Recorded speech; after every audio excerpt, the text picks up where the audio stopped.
નમસ્કાર, આપ સૌ જોઈ રહ્યા છો ઇન્ડિયા ન્યૂઝ ગુજરાતનો ખાસ કાર્યક્રમ આપણો ગુજરાત અને હું છું આપની સાથે કિશન તિવારી। સમાચારોની શરૂઆત કરીએ આપણે સૌથી પહેલા મહત્વના સમાચારથી।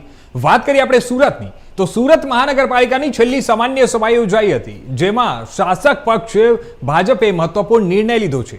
જણાવી દઈએ કે સામાન્ય સભાના અધ્યક્ષ સ્થાનેથી મેયર દક્ષેશ માવાણીએ એક મહત્વનો ઠરાવ રજૂ કર્યો હતો અને આ ઠરાવ મુજબ સુરત મહાનગરપાલિકાના હેડ ઓફિસ તરીકે ઓળખાતું જે મુગલસરાય બિલ્ડિંગ હવે નવા નામથી ઓળખાશે। જ્યાં આ નિર્ણય મુજબ મુગલસરાય બિલ્ડિંગનું નામ બદલીને હવે તાપી ભવન રાખવામાં આવ્યું છે। એટલું જ નહીં, બિલ્ડિંગ સાથે જોડાયેલા સમગ્ર મુગલીસરા વિસ્તારનું નામ પણ બદલવામાં આવ્યું છે। હવે આ વિસ્તારને તાપીપુરા તરીકે ઓળખવામાં આવશે। સુરત મનપાની છેલ્લી સામાન્ય સભામાં રજૂ કરાયેલા દરખાસ્તને સભામાં સર્વાનુમતે મંજૂરી આપવામાં આવી હતી।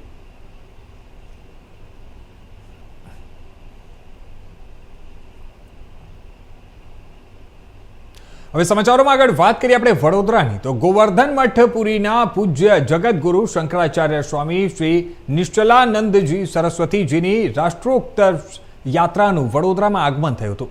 વડોદરાના ગોયા ગેટ વિસ્તારમાં આવેલા શિવાલય ડુપ્લેક્સ ખાતે તેમના પાવન સાનિધ્યમાં ધર્મસભા અને આધ્યાત્મિક સંગોષ્ઠીનું ભવ્ય આયોજન કરવામાં આવ્યું હતું। આ સંગોષ્ઠીમાં ઉપસ્થિત ભક્તોને સંબોધતા પૂજ્ય સ્વામીજીએ રાષ્ટ્ર ધર્મ, સંસ્કૃતિ અને આધ્યાત્મિક મૂલ્યો અંગે આશીર્વચન આપ્યા હતા। આ પ્રસંગે પત્રકારો સાથે વાતચીત કરતા તેમણે મહાભારતના ઉલ્લેખ સાથે રાજનીતિની વૈદિક વ્યાખ્યા પણ સમજાવી હતી। તેમના જણાવ્યા મુજબ મહાભારતમાં રાજનીતિ માટે રાષ્ટ્ર ધર્મ, રાજનીતિ, દંડનીતિ, અર્થનીતિ અને શાસ્ત્ર ધર્મ જેવા 5 મુખ્ય શબ્દોનો પર્યાય તરીકે ઉપયોગ થયો છે। ગુજરાતમાં આવવાના ઉદ્દેશ્ય અંગે તેમણે જણાવ્યું કે હિન્દુઓના અસ્તિત્વ અને આદર્શોની રક્ષા સાથે દેશની સુરક્ષા અને સંસ્કૃતિ, સુશિક્ષિત તથા સર્વહિતકારી સમાજના નિર્માણનો સંદેશ પહોંચાડવો એ યાત્રાનો મુખ્ય હેતુ છે। ઈરાન-ઇઝરાયલ યુદ્ધ મુદ્દે ભારતની તટસ્થ ભૂમિકા અંગે તેમણે સમર્થન વ્યક્ત કર્યું હતું।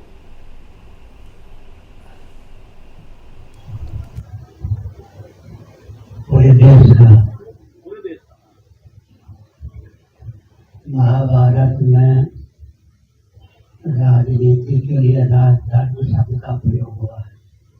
राजनीति, राजधर्म, दंडनीति, अर्थनीति, छात्र धर्म, छात्र धर्म, क्षत्रियों का धर्म, ये 5 पर्यायवाचक एक अर्थाक्षर। सुसंस्कृत, सुशिक्षित, सुरक्षित, संपन्न, सेवा परायण, स्वस्थ, सभ्यताप्रद व्यक्तियों समाज की संरचना वैदिक वाग्मय के अनुसार राजनीति की परिभाषा से होती है, उससे अभिष्ट उठता है भारत। अच्छा, जो अभी मुख्यमंत्री जी ने झगड़ा मत लगाइए। फिर भी मतलब आप जाने झगड़ा लगाने वाले हैं। आप गुजरात में आए हैं, आने का उद्देश्य क्या है? गुजरात में आने का उद्देश्य क्या है? कहीं भी जाते हैं हमारा उद्देश्य ही है अन्यों के हित का ध्यान रखते हुए हिंदुओं के अस्तित्व, आदर की रक्षा, देश की सुरक्षा, अखंडता के लिए कटिबद्धता। सुसंस्कृत, सुशिक्षित, सुरक्षित, सफल, सेवा परायण, स्वस्थ, सभ्यताप्रद व्यक्तियों समाज की संरचना लक्ष्य यही है। और रक्षा के लिए और रक्षा के लिए तो रक्षा पर गंभीरता से विचार करना चाहिए। बैलगाड़ी का युग तो समाप्त हो गया, बैलों की उपयोगिता तो रह नहीं गई। हाल में भी बैलों की उपयोगिता नहीं, ट्रैक्टर आदि से खेती होती है। जिस प्रजाति की उपयोगिता महाजंतुओं के द्वारा हर ली जाती है, उस प्रजाति में विकृति आती है, उसका विलोप होता ही है। सनातन संस्कृति के अनुसार खेती हो, शासन हो, तभी समस्त वो वंश की रक्षा हो सकती है, अन्यथा बहुत प्रयत्न करने पर बीज की रक्षा ही हो सकती है। अच्छा, अभी जो फिलहाल तो उस माहौल में भारतवासी या एक हिंदू क्या करे, मतलब अपना माइंड सेट किस तरीके से उसको रखना चाहिए? पूरी दुनिया में क्या हो रहा है अभी फिलहाल સમાચારોમાં આગળ વાત કરીએ હવે આપણે સુરતની, તો સુરત જિલ્લાના બારડોલીમાં આવેલી મુખ્ય પોસ્ટ ઓફિસ અને પાસપોર્ટ ઓફિસને બોમ્બથી ઉડાવી દેવાની ધમકી મળતા સમગ્ર પંથકમાં ચકચાર મચી ગઈ છે। કોઈ અજ્ઞાત શખ્સ દ્વારા ઈમેલ કરીને ઓફિસમાં સાયનાઇડ ગેસ ભરેલા આઈઈડી વિસ્ફોટ કરવાની ધમકી આપવામાં આવી હતી. ત્યારે બારડોલી પોસ્ટ ઓફિસના સુપ્રિન્ટેન્ડન્ટને મળેલા આ ધમકીભર્યા મેલમાં જણાવવામાં આવ્યું હતું કે બપોરના 1:30 વાગ્યે સુધીમાં ઓફિસ ખાલી કરાવી દેજો, નહીંતર સાયનાઇડ ગેસ ભરેલા આઈઈડી બોમ્બનો વિસ્ફોટ કરવામાં આવશે. આ મેલ સુરત પ્રાદેશિક પાસપોર્ટ ઓફિસ દ્વારા ફોરવર્ડ કરવામાં આવ્યો હતો, જેમાં પાકિસ્તાન અને અન્ય વિવાદાસ્પદ મુદ્દાઓનો ઉલ્લેખ કરવામાં આવ્યો હતો. ધમકી મળતા જ બારડોલી પોલીસ કાફલો, ડોગ સ્ક્વોડ અને બોમ્બ ડિસ્પોઝલ ટીમ તાત્કાલિક ઘટના સ્થળે પહોંચી ગઈ હતી. સાવચેતીના ભાગરૂપે પોસ્ટ ઓફિસ અને પાસપોર્ટ ઓફિસને તાત્કાલિક ખાલી કરાવી દેવામાં આવી હતી અને બંને ઓફિસોની કામગીરી માટે ત્યાં હાલ બંધ કરી દેવામાં આવી હતી. પોલીસે સમગ્ર વિસ્તારને કોર્ડન કરી ઝીણવટભરી તપાસ હાથ ધરી છે. હાલમાં પોલીસ આ ઈમેલ ક્યાંથી આવ્યો અને તેની પાછળ કોનું મગજ છે તે દિશામાં સઘન તપાસ કરી રહ્યું છે. ત્યારે ધમકીના પગલે પાસપોર્ટ કચેરીએ આવેલા અરજદારોમાં પણ ફફડાટ જોવા મળ્યો હતો. मेरा नाम जीपी तलगावकर, मैं डाकघर अधीक्षक बारडोली विभाग में काम कर रहा हूँ. आज यहाँ एक मेल आया, जो मेल हमें रीजनल पासपोर्ट ऑफिस सूरत से आया कि उनको एक मेल आया किसी अनजान व्यक्ति से कि आपका पासपोर्ट ऑफिस उड़ा देंगे. तो यहाँ हमारे हेड ऑफिस बारडोली है, वहाँ पासपोर्ट का ऑफिस चल रहा है, तो इसलिए उन्होंने हमें मेल आगे भेजा. तो हमने कार्रवाई इसमें शुरू कर दी. ये तो तीसरी बार है जो मेल आया है ऐसी धमकी. तो हमने तुरंत पुलिस इंस्पेक्टर और DYSP को इसकी खबर की और उन्होंने यहाँ कार्यवाही शुरू की थी. जैसे कि जहाँ चेकिंग है वो चेकिंग किया. हम हर रोज़ वो ये सभी हमारा स्टाफ अवेयर रहता ही है कि कोई भी ऐसे गलत घटना ना हो जाए. तो हम तो सभी स्टाफ लोगों की हिफाजत करने के लिए तैयार ही रहते हैं कि जैसे पार्सल भी आते हैं तो हम सभी चेक करके ही लेते हैं. पार्सल में कुछ ऐसा कुछ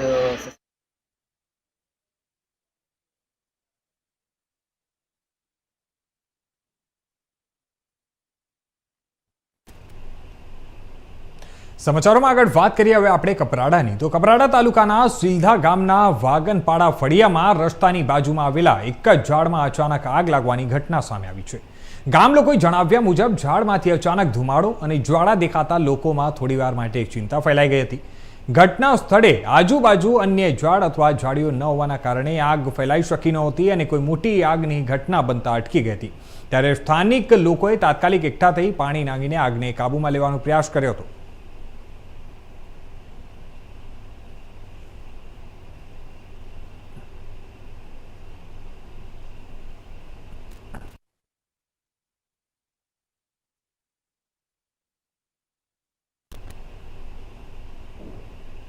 હવે સમાચારોમાં આગળ વાત કરીએ આપણે સાબરકાંઠાની. તો સાબરકાંઠાના પ્રાંતિજમાં નગરપાલિકા દ્વારા આયોજિત સ્વદેશી મેળો હવે ફ્લોપ સાબિત થયો હોવાનું આક્ષેપો સામે આવ્યા છે.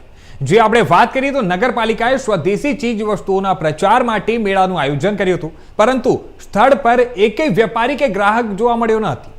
આક્ષેપ છે કે નગરપાલિકાના ચીફ ઓફિસરે માત્ર મંડપ બાંધી નેતાઓ દ્વારા રિબન કપાવી અને કાર્યક્રમનો દેખાડો કર્યો હતો.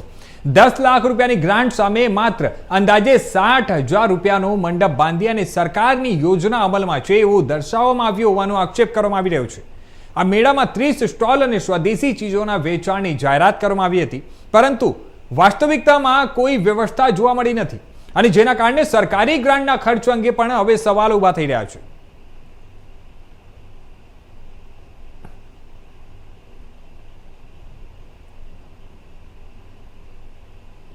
હવે સમાચારોમાં વાત કરીએ આપણે સુરતની. તો સુરત ઉધના પોલીસની સર્વેલન્સ ટીમે બાતમીના આધારે દરોડો પાડીને એક ઈસમને ગાંજાના જથ્થા સાથે અને લાખોની રોકડ રકમ સાથે દબોચી લીધો છે.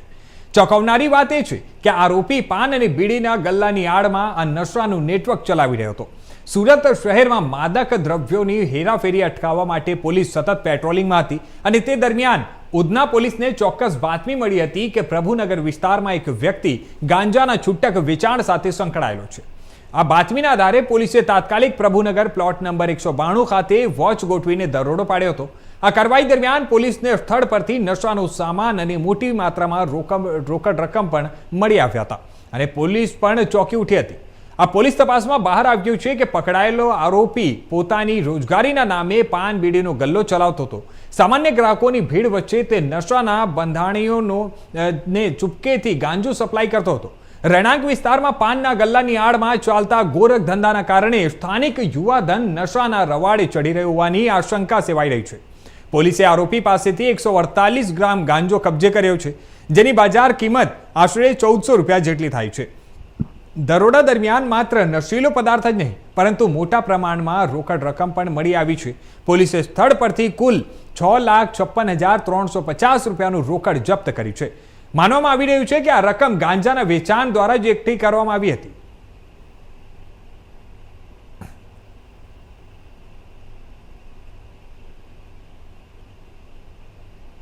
હવે સમાચારોમાં આગળ વાત કરીએ આપણે બનાસકાંઠાની. તો પાલનપુર શહેર નગરપાલિકા વિસ્તારમાં 11મા તબક્કાનો સેવા સેતુ કાર્યક્રમ એસએન કોઠારી પ્રાથમિક શાળા ખાતે યોજાયો હતો. આ કાર્યક્રમમાં નાગરિકોને વિવિધ સરકારી યોજનાઓ અને સેવાઓનો એક જ સ્થળે લાભ આપવામાં આવ્યો હતો. કાર્યક્રમ દરમિયાન રહેણાંક દાખલા, આવક દાખલા, આધાર અપડેટ, પેન્શન સંબંધિત કામગીરી સહિત અનેક સેવાઓ માટે અરજીઓ સ્વીકારી અને માર્ગદર્શન આપવામાં આવ્યું હતું, જેમાં મોટી સંખ્યામાં લોકોએ હાજરી આપી અને સરકારી સેવાઓ સરળતાથી પ્રાપ્ત કરી હતી. અધિકારીઓએ લોકોને સરકારની વિવિધ યોજનાઓ અંગે માહિતી આપી અને વધુમાં વધુ લાભ લેવા માટે અપીલ કરી હતી. સેવા સેતુ કાર્યક્રમથી નાગરિકોને સરકારી કામકાજમાં સરળતા અનુભવાઈ રહી હતી. ત્યારે જણાવી દઈએ કે આ કાર્યક્રમમાં પાલિકા પ્રમુખ ચીમનલાલ સોલંકી, મામલતદાર પ્રિયંકાબેન દેસાઈ, ચીફ ઓફિસર જીગરભાઈ પટેલ સહિત અન્ય લાભાર્થીઓ પણ હાજર રહ્યા હતા.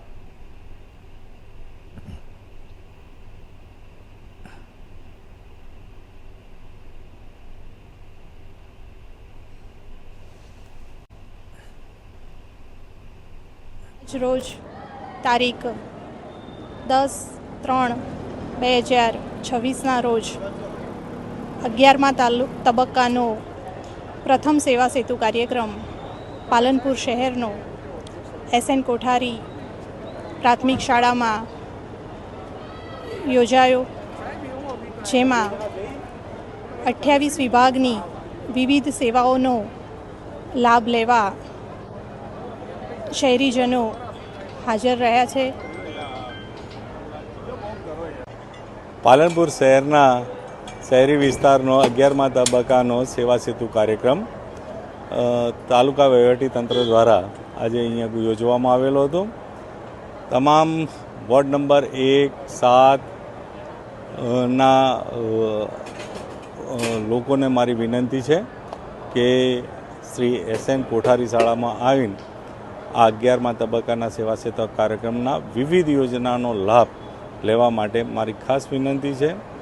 અહીંયા આપને ખૂબ જ સરસ તમામ યોજનાનો લાભ મળશે અને અહીંયા જે લોકો આવે છે એમને પણ વિનંતી છે અને લોકો અહીંયાથી લાભ લઈને જાય અને ત્યાં આજુબાજુના લોકોને પણ કહીને અને મોટી સંખ્યામાંથી અહીંયા લાભ લે એવી મારી વિનંતી છે. હવે સમાચારોમાં આગળ વાત કરીએ આપણે સુરતની. તો સુરત શહેરના ઢિંડોલી વિસ્તારમાં જે એક સમગ્ર ઘટના બની હતી તે ઘટનામાં હવે ચોંકાવનારો ખુલાસો થયો છે. જે આપણે વાત કરીએ તો સુરત શહેરના ઢિંડોલી વિસ્તારમાં જે 2 કોલેજિયન યુવતીઓના આપઘાત મામલે પોલીસ તપાસમાં ચોંકાવનારા ખુલાસા થયા છે. 4 દિવસ પહેલા રોશની શરદ શિરસાટ અને જ્યોત્સના ચૌધરી નામની 2 યુવતીઓએ આપઘાત કર્યો હતો.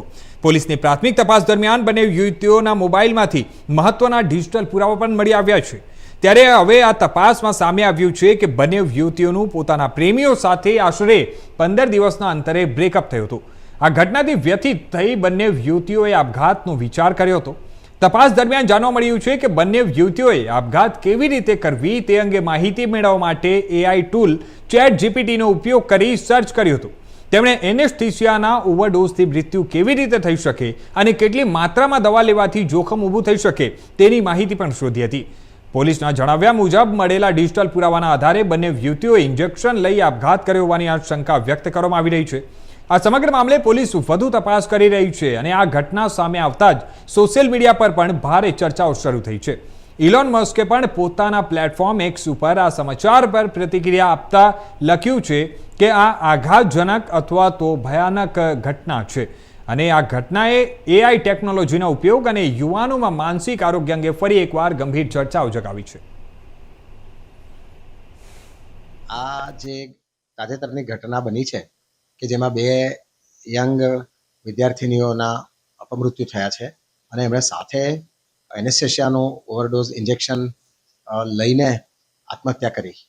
તો બહુ કરુણ ઘટના છે અને એમના પેરેન્ટ્સ અને જે સ્વજનો હશે એ લોકોની માનસિક સ્થિતિની આપણે કલ્પના કરી શકીએ છીએ કે 2 જુવાન છોકરીઓ ઓચિંતો સાથે આવું પગલું ભરે. બહુ રેરલી આવું બનતું હોય છે.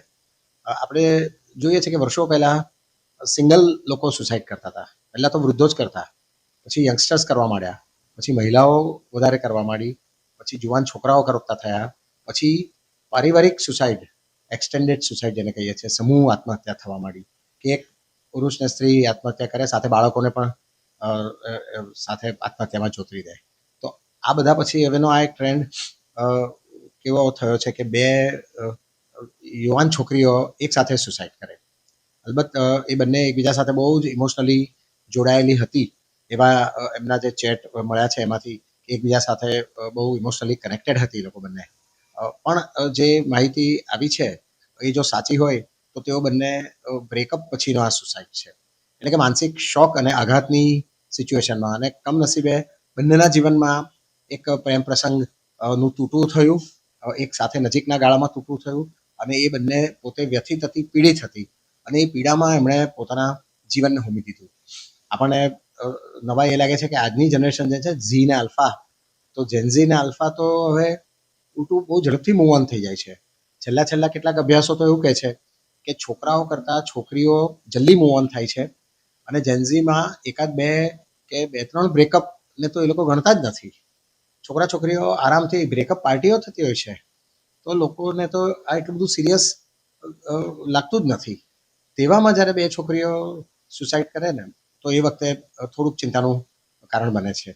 બીજું કે એમણે ચેટ જીપીટીની ગાઈડન્સ લીધી, એટલે AI આસિસ્ટેડ સુસાઇડ.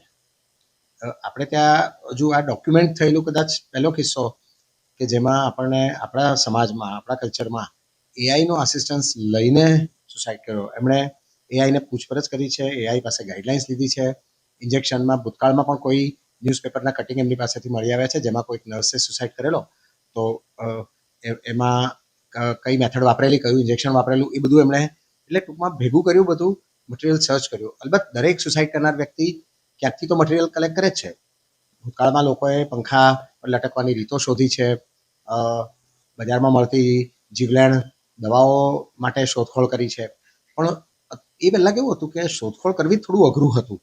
આજે ભાઈ ઉંદર મારવાની દવા કે એવું કંઈક એ લોકોએ કંઈક લેવું પડે, એટલે આમ તેમથી શોધખોળ કરવી પડે, કઈ દુકાને મળે છે.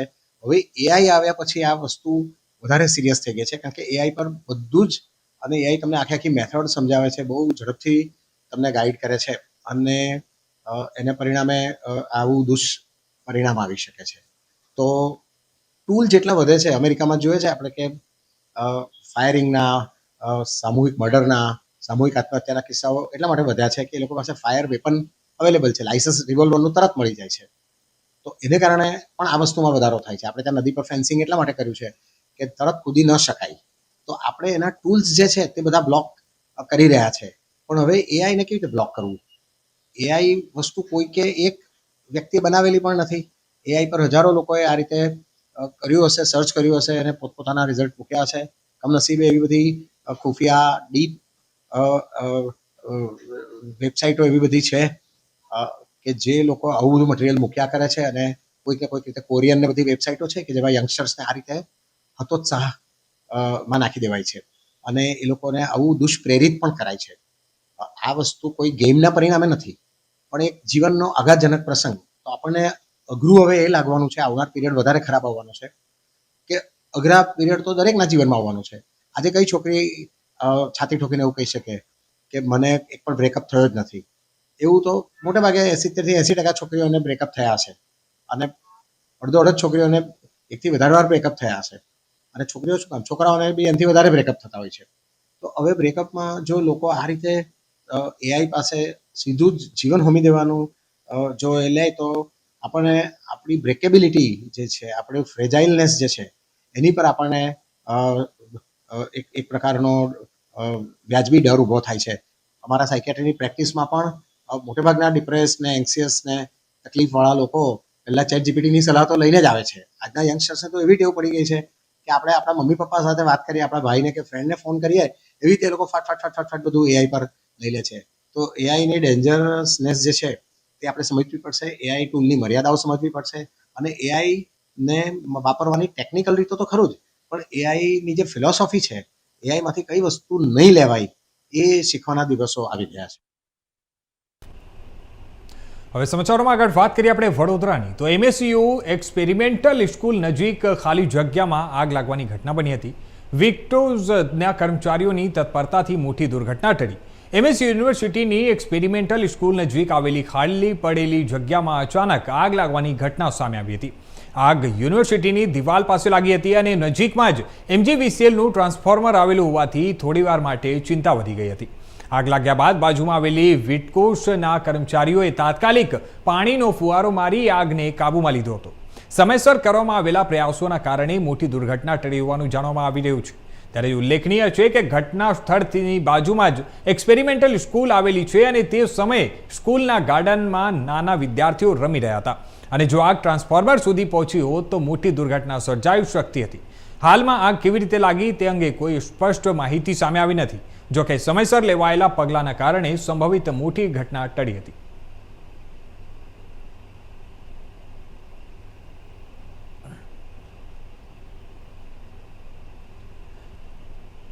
તો હવે સમાચારોમાં આ તરફ હવે આપણે આગળ વાત કરીએ. હાલ